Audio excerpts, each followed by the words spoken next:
Cada vez que la inseguridad vuelve a ocupar el centro del debate público, reaparece una propuesta muy conocida: bajar la edad de imputabilidad penal.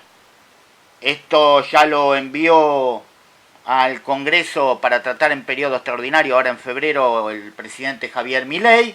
Por supuesto, es parte del discurso libertario y también de funcionarios cercanos ideológicamente. Bueno, la propia Patricia Bullrich, que ahora es diputada, con esto de cárcel o bala, y también tiene, si se quiere, aliados en cuanto a la propuesta en distintos lugares del país. Por ejemplo, el gobernador santafesino Maximiliano Puyaro.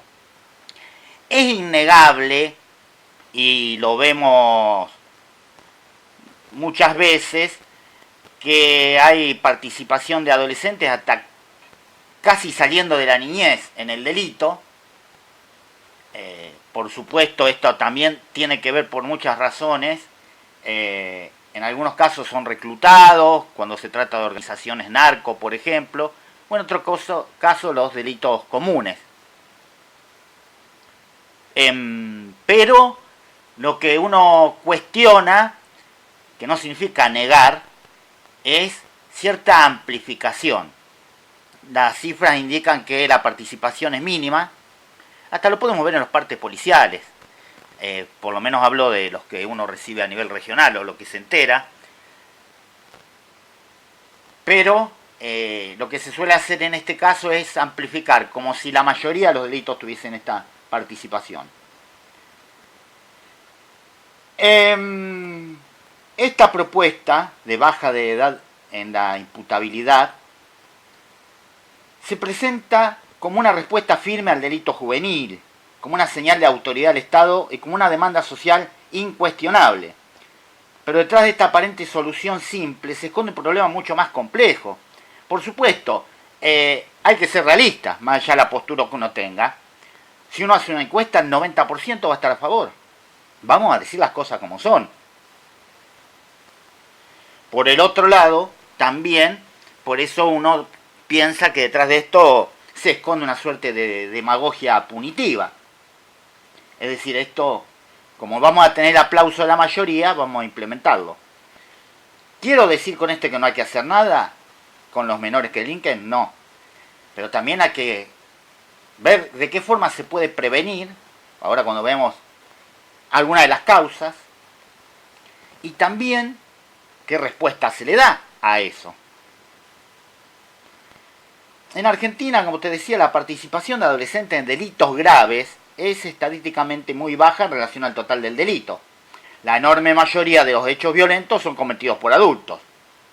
Sin embargo, los casos protagonizados por menores siempre generan un impacto simbólico enorme, pues conmocionan mayormente, se viralizan y son catalizadores del miedo social. Se viraliza mucho más el delito donde hay un menor que donde hay un adulto. Y sobre esa emoción se construye muchas veces la agenda punitiva. Por eso la pregunta es inevitable. ¿Bajar la edad de imputabilidad reduce el delito? Las experiencias internacionales demuestran que no. Los países que endurecieron su legislación penal juvenil no lograron disminuir la criminalidad, pero sí incrementaron el encarcelamiento temprano, la reincidencia en la violencia institucional. El castigo precoz no corrige trayectorias delictivas, suele profundizarlas. ¿Hay que dejarlos en la casa?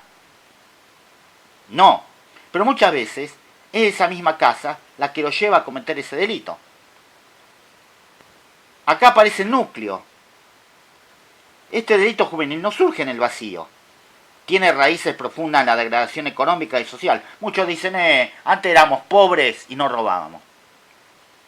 Y nadie robaba. A ver, una cosa es la pobreza, otra cosa es la desigualdad y la acumulación de generaciones con desocupación o trabajos muy precarios, changas, y tampoco, yo a esas personas que tuvieron su infancia en los 40, en los 50, le preguntaría cuántas personas conocían ellos con adicción a alguna droga, cuando ahora tenemos hijos de las adicciones. Hablamos de adolescentes que crecen en contexto, como decía, donde el trabajo estable desapareció hace rato, hace décadas.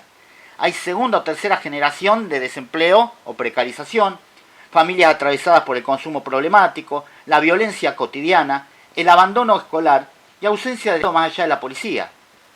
No es casualidad, muchos de los jóvenes que delinquen provengan de territorios donde el Estado llega tarde o mal o solo para reprimir. Por eso, utilizar solo como herramienta el Código Penal es confundir síntoma con causa. Pero también es cierto que hay políticas de sectores del progresismo que fracasaron en varios aspectos. Porque durante años se evitó discutir límites, sanciones y responsabilidades por temor a criminalizar la pobreza. El resultado en muchos casos fue el extremo opuesto. Adolescentes violentos sin ningún tipo de consecuencia, incluso dentro de las escuelas, donde docentes y directivos quedaron desarmados frente a estas situaciones graves. Hoy escuchaba que una maestra, y fíjense cómo hay cosas que trascienden la Argentina. En España, que tal vez no tiene situaciones extremas de lo socioeconómico como Argentina, si bien hubo algunas políticas importantes de ajuste ya en tiempo de Aznar, pero obviamente hay otros factores que tienen que ver con, si se quiere, los tiempos presentes. Hay un informe que revela que 8 de cada 10 docentes en España, estoy diciendo, alguna vez enfrentaron conductas violentas provenientes de alumnos. Decía que desde el sector del progresismo por ahí ya se van al otro extremo, entonces mandémoslo a la casa. Y en la casa se encuentran con violencia, con consumos problemáticos y muchos factores que no hacen más que potenciar esa, si se quiere, ese vuelco a la criminalidad. O también la no sanción escolar, ¿no? No, porque ¿cómo vamos a sancionar? Entonces, cuando un pibe de 16, 17 golpea a uno de 13, generalmente se da esta relación, a veces son pares de la misma edad, pero digo, o por ahí el más fuerte, en todo sentido, por ahí contra el más débil, también en un amplio sentido. No podemos expulsar, no podemos sacarlo. Y se termina yendo, ¿quién se termina yendo? La víctima. Vamos a decirlo. Esto hasta puede enojar a personas, siempre digo que en la que coincidimos bastante, o en bastantes cosas, pero bueno, uno tiende a ser crítico y no tergiversar la realidad.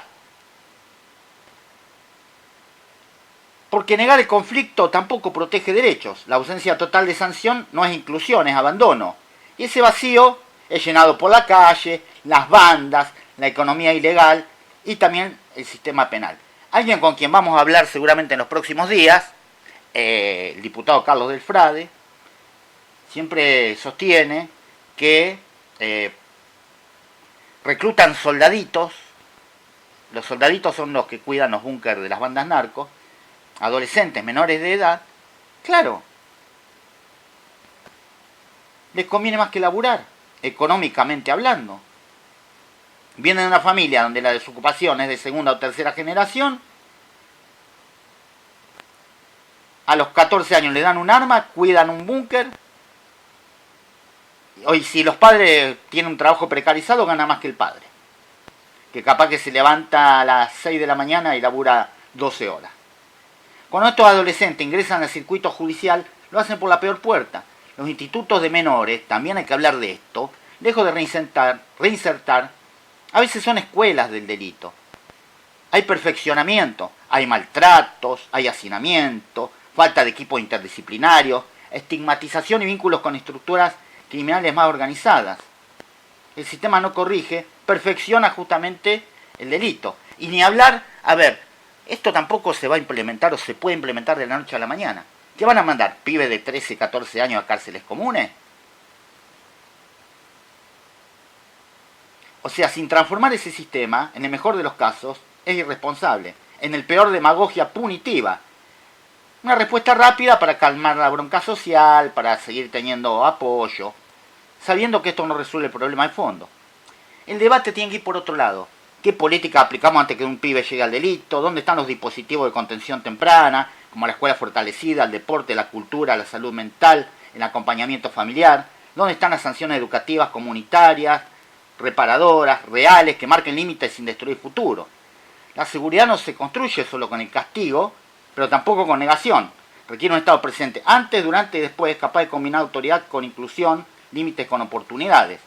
Bajar la edad de imputabilidad puede dar la ilusión de control, pero si no se discute la desigualdad, la exclusión, el abandono, el fracaso de políticas tanto punitivas como también progresistas, vuelvo a decirlo, para que no digan que uno no critica también otras cuestiones, lo único que se baja no es la edad, se baja la vara moral de la política.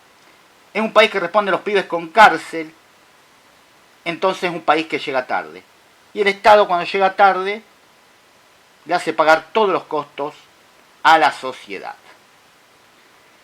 Esto es Entre Líneas, mi nombre es Rodrigo Jiménez y vamos a estar compartiendo durante un buen rato noticias de carácter nacional principalmente, regionales, algunos informes que nos interesan, algunas entrevistas que también, porque además de informar, de analizar, de opinar, nos gusta concientizar sobre algunas cuestiones. Hoy vamos a ver el tema discriminación, pero desde el punto de vista de la psicología, las políticas migratorias en Estados Unidos y lo que está ocurriendo, la terrible represión de parte del ICE y el endurecimiento de las políticas migratorias. Vamos a hablar de lo que es estafas, sobre todo adultos mayores, pero compartiendo una nota acerca de una víctima de 85 años aquí de Santa Fe, que fue estafada en una importante cifra en dólares. Y también vamos a estar compartiendo cuestiones que hacen a la situación en el sur, en la Patagonia, más precisamente en Chubut. Además también la cuestión gremial y productiva de nuestro país.